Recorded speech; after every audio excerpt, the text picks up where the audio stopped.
Hello guys, तो कैसे हैं आप लोग। उम्मीद करता हूँ बहुत ही अच्छे होंगे। तो जैसे कि आप लोगों ने थंबनेल पे देखा कि आज मैं आप लोगों को बताने वाला हूँ WH फैमिली, यानी कि कब क्यों कहाँ कैसे क्या किसे किसको, अगर सही सही बोले तो इंट्रोगेटिव सेंटेंसेस के बारे में।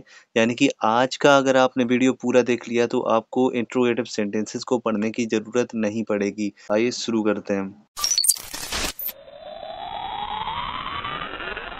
पहला रूल कहता है यदि सेंटेंस की शुरुआत में क्या शब्द आए तो हेल्पिंग और या हेल्पिंग और का पहला पार्ट सबसे पहले लगा देते हैं।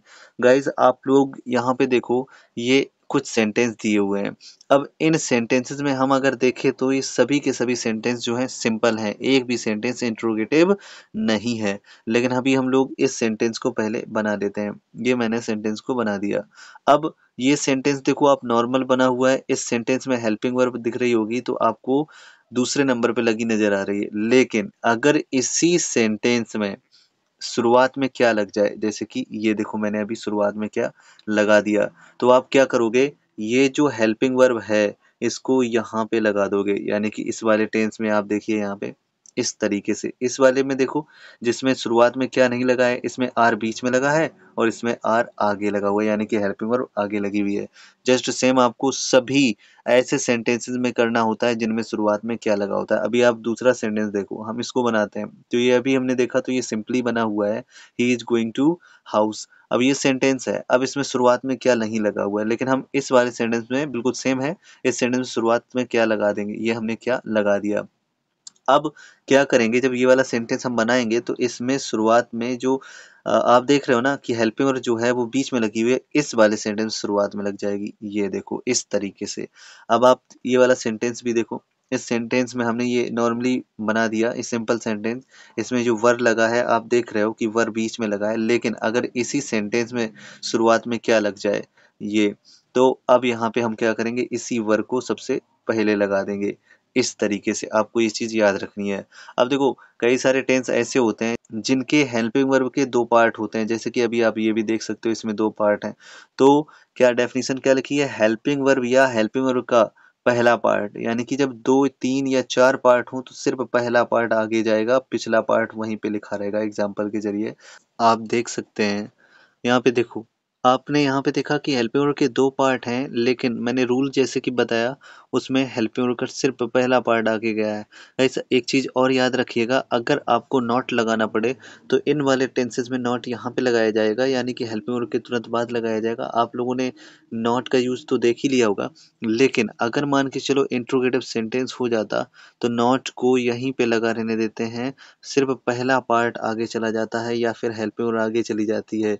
नॉट अगर लगेगा तो गाइस यहीं पे लगेगा, ठीक है, याद रखिएगा। सिर्फ हेल्पिंग और आगे जाएगी, नॉट अपनी जगह पे ही रहेगा। अगर आप लोगों ने नॉट का यूज नहीं पढ़ा है तो पिछला वीडियो आप जरूर देखिएगा, उसमें आप नॉट का यूज सीख जाएंगे। यानी कि आपको जिस तरीके से WH फैमिली सीखने के बाद में इंट्रोगेटिव सेंटेंसेस को पढ़ने की जरूरत नहीं पड़ेगी, बिल्कुल उसी तरीके से आपको नॉट का यूज सीखने के बाद में नेगेटिव सेंटेंसेस को सीखने की जरूरत नहीं पड़ेगी। तो उस वीडियो को जरूर देखिएगा, लिंक डिस्क्रिप्शन में दी हुई है। ओके गाइस, अभी आगे बढ़ते हैं।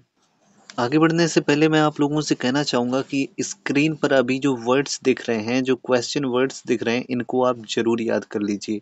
अगर आपको याद नहीं है तो वीडियो पॉज करके याद कीजिए, वरना आपको आगे का यूज़ समझ में नहीं आएगा। चलिए अभी वीडियो को पॉज कीजिए और याद कीजिए। उम्मीद है आपने वो क्वेश्चन वर्ड्स याद कर लिए होंगे या तो आपको याद होंगे। अब देखो दूसरा रूल लिखा हुआ है, यदि सेंटेंस के बीच में कब क्यों कहाँ कैसे क्या किसे किसको आदि शब्द आए तो इनकी इंग्लिश सबसे पहले लिखते हैं। गाइस कैसे क्या होगा क्या नहीं होगा आप सब समझ जाओगे। तो देखो अभी फिलहाल में मैंने वही वर्ड्स मीनिंग्स लिख दी हैं ताकि अगर आपने याद नहीं किया फिर भी आपको याद हो जाए। अब यहाँ पे आप देख सकते हो कि यहाँ पे कुछ सेंटेंस लिखे हुए हैं, सेम सेम है, फर्स्ट फर्स्ट और सेकंड सेकंड, लेकिन आप एक चीज देख रहे होगे कि जो आगे की तरफ लिखे हुए हैं वो बने हुए हैं, कंप्लीट हैं, लेकिन जो पीछे हैं वो कंप्लीट नहीं है। अब इन्हीं सेंटेंसेस को हम बनाएंगे इंट्रोगेटिव। देखो वह कानपुर जा रहा है, इस वाले सेंटेंस में हमने कब लगा दिया। अब जब भी सेंटेंस में कब लग जाएगा तो पता है क्या करना पड़ेगा, सबसे पहले इसी क्वेश्चन वर्ड की इंग्लिश लिखनी पड़ेगी और इसके बाद में जिस तरह से वो सेंटेंसेस जिनमें शुरुआत में क्या लगा होता है, उनकी शुरुआत में हेल्पिंग वर्ब आगे लगती है, बिल्कुल उसी तरीके से इसमें भी लगाएंगे। देखो एग्जाम्पल के जरिए देखो, अब यहाँ पे आप दोनों को गौर करो कि मैंने क्या किया। सबसे पहले क्वेश्चन वर्ड लगा दिया है और जो हेल्पिंग वर्ब यहाँ पे लगी है उसको आगे लगा दिया है। आपको यही चीज करनी होती है, सिर्फ इनको आगे लगा देंगे और इसके बाद में आपको करना क्या पड़ेगा, हेल्पिंग वर्ब को भी आगे लगा देना होगा। एक और एग्जांपल देखो, यहाँ पे मैंने इस सेंटेंस में क्यों लगा दिया, आप देख सकते हैं आगे क्यों नहीं लगा हुआ है, इसमें क्यों लगा है। तो आप अपने मन में सोचिए क्या अंतर होगा। अंतर होगा ये, यहाँ पे सबसे पहले इसी वर्ड की इंग्लिश लगानी होगी, फिर हेल्पिंग वर्ड लगानी होगी। ये चीज जो है ये भी आगे आ जाएगी इधर पे, ठीक है। आइए अभी कुछ और एग्जांपल्स देखते हैं। तो अभी आप देख सकते हो यहाँ पे एक सिंपल सा सेंटेंस बना हुआ है और यहाँ पे इस सेंटेंस में मैं क्या करता हूँ, एक क्वेश्चन वर्ड लगा देता हूँ। ये मैंने यहाँ पे कहाँ लगा दिया। अब आप इसी कहाँ की इंग्लिश सबसे पहले लिखेंगे और इसके बाद में ये जो वॉच लगा हुआ है इसको कहाँ पे लगा देंगे, कहाँ के बाद, यानी कि यहाँ पे। फिर आप लगाएंगे अमित, फिर प्लेइंग, फिर क्रिकेट, इस तरीके से। ये देखो, ठीक है ना। अभी आप देख करके अंतर समझ रहे होंगे। अगला सेंटेंस देखिए, तुम इंग्लिश बोल रहे थे, तो ये तो बना हुआ है, ठीक है ना। जब अब यहाँ पे हमने क्या किया, कैसे लगा दिया, तो सबसे पहले कैसे की इंग्लिश और फिर इसके बाद में वॉच। ये देखो, यहाँ पे आप सेंटेंस को देखकर समझो। अगला सेंटेंस है, मम्मी क्या बना रही हैं, तो इसमें सबसे पहले हम क्या की इंग्लिश लिखेंगे। एक चीज आपको याद रखना है, जब सेंटेंस की शुरुआत में क्या लगा होगा तो व्हाट नहीं लगाया जाएगा, लेकिन अगर सेंटेंस के बीच में क्या लगा होगा तो इसकी इंग्लिश व्हाट लगाई जाएगी, यानी कि आप देख सकते हो। अभी यहाँ पे हमने व्हाट कर दिया, फिर विल लगा दिया और यहाँ पे वी लगा रहेगा। अब आप सोच रहे हो कि बी क्यों लगा हुआ है, तो आपको पहले ही बता चुका हूँ कि अगर हेल्पिंग वर्ब के दो पार्ट हों तो सिर्फ पहला पार्ट आगे जाएगा, यानी कि विल आगे जाएगा। तो यहाँ पे देखो विल आगे आया हुआ है। इसी तरीके से अगला सेंटेंस देख लो, यहाँ पे आप देख सकते हैं अगला सेंटेंस। तो गाइस उम्मीद करता हूँ कि आपको वीडियो पसंद आया होगा और नॉलेजेबल वीडियो है। लेकिन गाइस अभी बात कंप्लीट नहीं हुई है, इसका पार्ट सेकंड भी आना बाकी है, जिसमें कि बहुत ही ज़्यादा इम्पोर्टेंट क्वेश्चन वर्ड बताऊंगा। वो क्वेश्चन वर्ड अच्छे अच्छे टीचर्स आपको नहीं बताएंगे, ठीक है ना। तो आप उस वीडियो को जरूर देखिएगा। मिलते हैं उसी वीडियो में, तब तक के लिए बाय, टेक केयर।